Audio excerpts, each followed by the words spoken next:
केंद्रीय मंत्री एवं लोजपा यानी रामविलास के अध्यक्ष चिराग पासवान ने मुसलमानों को लेकर बड़ी बात कह दी है। शनिवार को चिराग पासवान ने अपने एक्स हैंडल पर लिखा कि मेरे पिता रामविलास पासवान ने बिहार में मुस्लिम को सीएम बनाने के लिए पार्टी तक कुर्बान कर दी, फिर भी मुसलमानों ने साथ नहीं दिया। चिराग ने इस बात को लेकर भी दुख जताया कि बिहार के मुसलमान ने उनकी पार्टी का साथ नहीं दिया। चिराग ने राजद पर निशाना साधते हुए कहा कि 2005 में भी राजद मुस्लिम मुख्यमंत्री के लिए तैयार नहीं था और आज 2025 में भी न मुस्लिम मुख्यमंत्री के लिए तैयार है और न ही उप मुख्यमंत्री के लिए। चिराग पासवान ने मुसलमानों से कहा कि अगर आप बंधुआ वोट बनकर रहेंगे तो सम्मान और भागीदारी कैसे मिलेगी। इस पोस्ट के माध्यम से चिराग पासवान ने 2005 का दृश्य याद कराने का प्रयास किया। दरअसल उस वर्ष फरवरी में हुए चुनाव में रामविलास पासवान की पार्टी तीसरे मोर्चे के रूप में मैदान में थी। उस चुनाव में लोजपा को 29 सीटें मिली, इनमें 2 मुस्लिम विधायक भी थे। राजद को 75 जबकि एनडीए को 92 सीटें मिली थी। इस तरह से दोनों सत्ता से दूर रहे।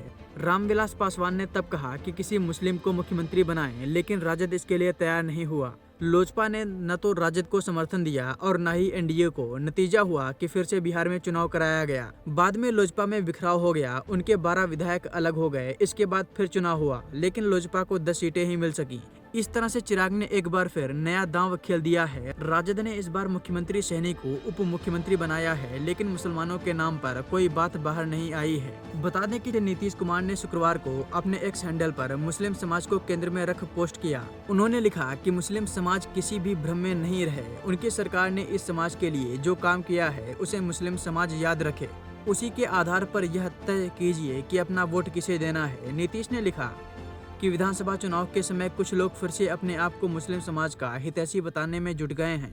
यह सब छलावा है। सिर्फ मुस्लिम वर्ग का वोट हासिल करने के लिए तरह तरह के हथकंडे अपनाए जा रहे हैं, जबकि वैसे लोगों द्वारा मुस्लिम समाज को किसी भी तरह की महत्वपूर्ण हिस्सेदारी देने का कोई भी प्रयास नहीं किया जा रहा। हम लोगों की सरकार में मुस्लिम समाज के लोगों को उनका पूरा हक मिल रहा है। बिना किसी मतभेद के उन्हें हर क्षेत्र में उचित प्रतिनिधित्व मिल रहा है। पूर्व की सरकारों ने मुस्लिम समुदाय का इस्तेमाल सिर्फ वोट के लिए किया और उन्हें कोई हिस्सेदारी नहीं दी। चिराग पासवान और नीतीश के इस बयान के बाद बिहार में मुस्लिम वोटर्स को लेकर अब एक नया विवाद शुरू हो गया है।